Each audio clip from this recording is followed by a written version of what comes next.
我们要起身对抗这个邪恶。民主圣战最重要的一个抉择，全世界上有哪个不要脸的政府，先骂人民是其余人口，再说我们是杂质，最后还要发动大罢免，毫无民主素养。民进党一旦罢免成功，柯建铭就当院长，民进党将再度回到掌握行政、立法、司法、考试、监察、媒体、网捐7权在握的权力巨兽，不受到任何的监督制衡。Ladies and gentlemen, welcome the host. 来到台北的大安区，我非常的感动。对，在这第18场有点不一样，因为今天可能不能拍照，因为我们今天在自强隧道啊，因为我们是杂质。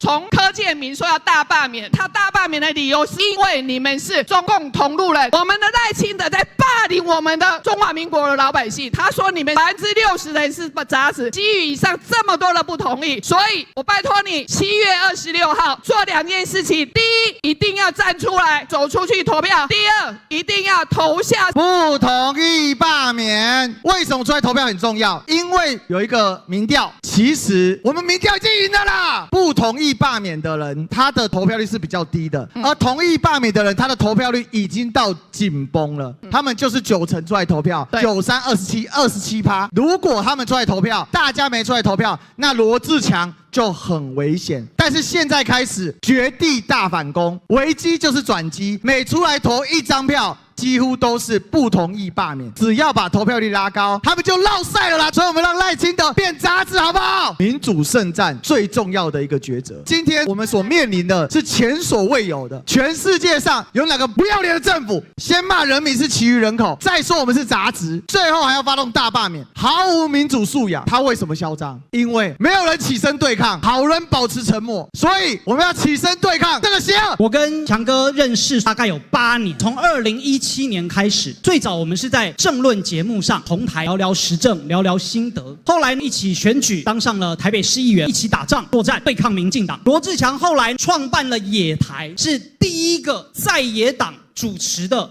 政论节目，在媒体被民进党消音的当时，唯一守护住在野党的舆论阵地。而且罗智强在担任议员的时候，问政啊、质询率都是全勤。后来到了立法院也是一样，问政率、出席率不仅全勤，而且还超标。不要觉得这是没什么了不起的，因为出席率跟问政率、质询率是0的。有一个人柯建铭最不认真，要来罢免认真的人。大家说啊，你敢有斗力？没道理。而且呢，还天天站街头，时常走地方，这就非常难能可贵。而且不是因为有罢免了他才站街口，本来就在站街口拜访邻里，罢免开始之前就认真服务地方。所以这样的好立委，电视看得到，地方找得到，全台没几个做得到。而且罗智强在我看来是一个很讨厌的议员跟立委啊，他战力太强了，让我们很多同为蓝营的人自叹弗如。他哪来这么多鬼点子，那么强大的战力？2018年我们共同在选议员，大家都是自己顾自己。结果罗智强当年选议员，他在募款帮韩国瑜跟卢秀燕选市长。到了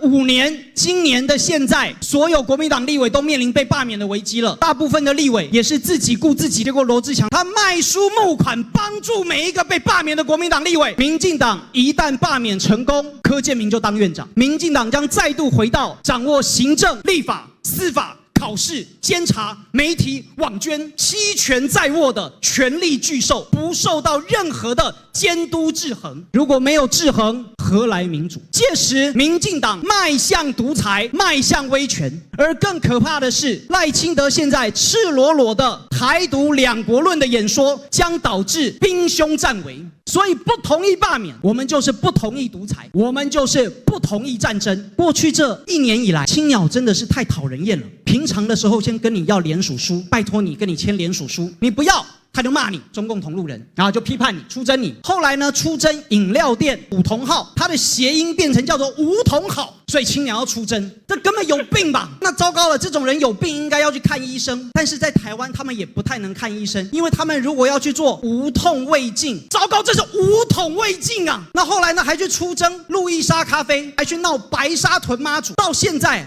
随便的路上猎巫抓人开直播，这一切的行径加上赖清德的杂质说，当这些青鸟他们嚣张了一整年，他们疯狂了一整年，大家只要7月26号20分钟出来投不同意罢免票，就能让他们一整年的辛劳化为乌有。罗智强就是杂质里面的杂质，因为他在立法院的表现就是那么优秀，是我们国民党立法院的战将，监督民进党的施政最强最有力的那一个人。7月26罢免的投票真的不只是关乎罗智强这么优秀的立委能不能继续留在立法院把他的任期做满。如果让所谓的大罢免得逞，让民进党真的在国会又过半，重新掌控国会，让他们再为所欲为的话，各种各样我们无法想象的事情都会发生。数位中介法，最后我们走到戒严，这种乱七八糟祸国殃民的事情都会发生，影响到的是我们每一个人，甚至我们的世世代代。这件事情不会是只有关乎罗智强，跟我们每一个人都很有关系。我当然知道各位今天愿意来到这个现场，我们都是非常支持罗智强的，不出来投不同意票等于就是在支持罢免。所以我要拜托每一个人，我们的好朋友们，今天开始我们大家一起努力，才有办法真正好好的守住我们国民党的立法委员，守住我们国家的民主宪政，守住我们国家的未来。要表达对罗智强的支持，第一个7月26号一定要去投票。第二件事情，罗智强这个人非常的乐善好施啊，20年前罗智强就单枪匹马来力抗民进党，20年后他力抗所有的恶霸压力，继续对抗民进党。罗智强就是我们所有蓝营民代的标杆，每一件事比我们想的更多更深更远，而且以行动表达他的意志。一定要在26号把罗智强留在立法院，继续为台湾，继续为大安区，继续为台北市奋斗。更重要的是，我们也为台湾投一个支持民主的票。再提醒一点，不要被任何民调左右，有的呢是来鼓舞这些青鸟的士气，有的呢是不要让大家去投票的。最重要的是那一天一定要去投票，把罗智强留在大安，为台湾奋斗。我相信大家今天来不一定是亢奋的，很多人是忧心的。我们的国家不知不觉中变得莫名其妙，乌烟瘴气，彼此敌对，没有人想要认真做事情。昨天当所有的媒体问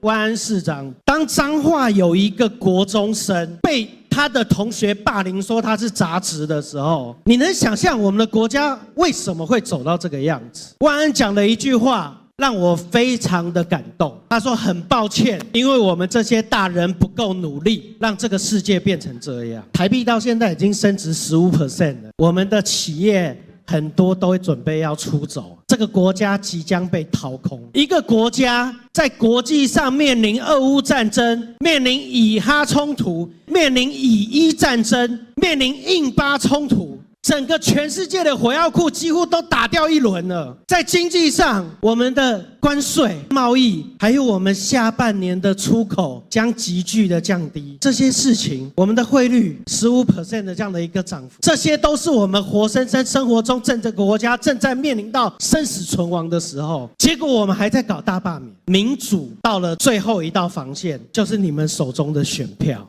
可是这次民进党故意用罢免案的方式，让大家觉得激进的少数就可以大过稳定多数，因为他在赌那些过日子的人，那些一心一意想要把这个国家变好的人，都不会管这场选举，因为这场选举是错的。为什么要参加？他是非常巧妙的利用了民主的巧门，他在赌我们这些稳定多数不会出来投票，这个国家的药就在你们的手上。很多政治人物认为自己是这个国家的药，可是搞到最后，这些政治人物是造成这个国家问题最大的人。这个国家这么多年来，从平安无事、百姓安居乐业，到现在一个国中的小朋友在学校居然会被他的同伴讲杂质，一个外来的观光客在我们的国家会被一个民众说：“你手机给我拿出来，到底拍了什么？”从两岸和平一直到现在兵凶战危，我只想告诉大家一件事，如果我们要这个国家恢复正常，回到以前那个安居乐业的日子，这一次的选举非常重要。这已经不是罗智强一个人的事情，这是我们所有人的事。因为我们如果不出来投票，我们就是放任这些激进的人来掌握我们这个国家的权利。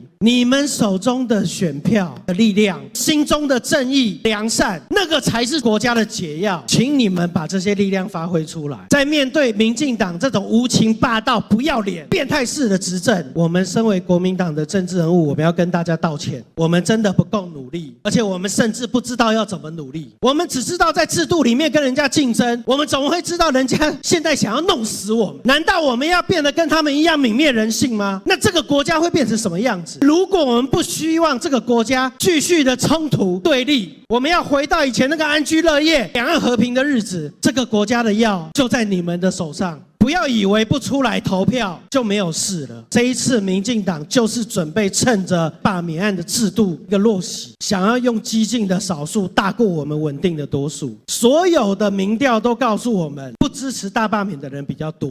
关键在投票率，所以我要拜托大家，请你们让你们身边的人动起来。现在我们已经走到最后一刻，民主已经走投无路，即将崩坏，而治疗这件事情的最后一道防线就在你们的手上。台湾有5个民选总统，有哪一个总统以总统的身份针对在野党发动无差别式的全面大罢免？谁？赖清德。全世界没有一个国家的总统做过这件事情，他做到了。司法清算，我们的台北市党部主委现在还在关在里面。赖清德是有史以来没有一个总统做到像这么绝的，他用司法在清算血洗在野党。哪一个总统你听过他说，我当总统我要把在野党当作杂质打掉的？谁做到了？赖清德。台湾怎么会走到今天这个地步？满满的心疼。台积电也送美国，关税风暴、汇率风暴、诈骗横行，他满脑子只有斗这个字，他没有别的事做了，因为他天天斗，他也鼓动他的支持者到处斗。现在不要去自强隧道照相，你是匪谍哦。10年前有这种事吗？没有可是我今天最心疼的，我在立法院看到我的好战友，他就犯了一个监督民进党的罪，他们就是杂质，赖清德要把他们通通打掉。他是无差别的恶意全面的大罢免，是所有在野党立委他通通都要罢免呐。有这样的总统吗？有，出现了，赖清德出现了，清德钟一鸣啊，你们都是杂质啊，我通通打掉啊。台湾民主怎么会走到这个地方来？我的努力是用来报答所有支持自强的好朋友们，我的努力是不要让民进党得逞，但是我知道守住这一席是不够的，因为这一场仗不是一个人的事情，这是我们所有人的事情。如果我们不出来投票，就比他少一票。如果大家要反恶霸，要今天给赖清德教训，要守护台湾的民主，就爱出来不同意罢免。我们一起守护民主，迎战恶霸，不要让赖清德得逞。